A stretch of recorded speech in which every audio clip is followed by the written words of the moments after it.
पिछले 24 घंटों में झारखंड में मौसम शुष्क ड्राई रहा है और जो सबसे अधिक उच्चतम तापमान है वो 43 डिग्री सेल्सियस सरायकेला में रिकॉर्ड किया गया है, जबकि सबसे कम न्यूनतम तापमान 20.8 डिग्री सेल्सियस गोड्डा में रिकॉर्ड किया गया है।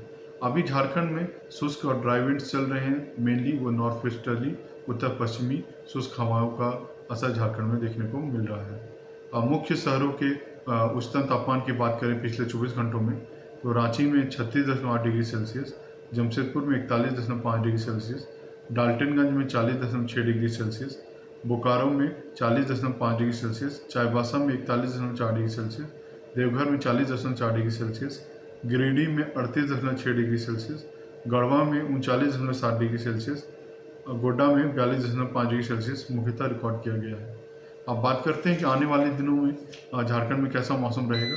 तो 18 से 22 अप्रैल तक झारखंड में मौसम शुष्क ही रहेगा और अभी आने वाले अगले जो 3 दिन है 18, 19, 20 में आपको जो उच्चतम तापमान है उसमें 2 से 3 डिग्री की बढ़ोतरी देखने को मिलेगी। इसके तत्पश्चात इसमें कोई बड़ा बदलाव देखने को नहीं मिलेगा। चेतावनी की बात करें तो 19 तारीख से लेके 22 तारीख तक झारखंड में उष्ण लहर हीट वेव की चेतावनी जारी की जाती है। खासकर अगर बात किया जाए तो जो कोल्हान प्रमंडल हैं जिनमें ज़िले आते हैं आपको पूर्वी सिंहभूम, पश्चिमी सिंहभूम, सरायकेला, खरसावां और साथ साथ में जो संथाल के इलाके आते हैं जिसमें गोड्डा, साहिबगंज, दुमका, पाकुड़, जामताड़ा, देवघर और से सटे हुए धनबाद, बोकारो में आपको उष्ण लहर हीट वेव चलने की संभावना जताई जा रही है।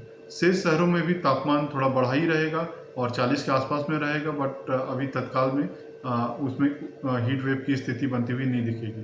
तो जो झारखंड का अगर बात करें तो जो पूर्वी भाग है वो अभी हीट वेव के चपेट में आने की संभावना जताई जा रही है और 19 से लेके 22 अप्रैल तक इन जिलों में हीट वेव की संभावना जताई जा रही है। हीट वेव उस लहर को देखते हुए मौसम विभाग आमजनों से एहतियात बरतने की उम्मीद करता है और लोग अपने आप को हाइड्रेट रख सकते हैं और जो देसी शीतल पेय है उसका इस्तेमाल कर सकते हैं। बाहर निकलना हो तो 11 से 3 का समय निकलने से बचें और आप जो सूती कपड़े हैं उस टाइप से पहन सकते हैं। बाहर निकलना ज़रूरी हो तो आप टोपी और छाता लेके निकल सकते हैं और भारी श्रमिक वाले काम हैं उसको करने से थोड़ा सा बच सकते हैं 11 से 3 में खासकर।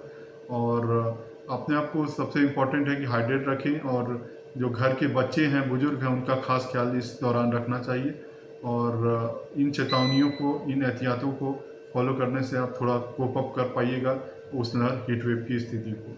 धन्यवाद।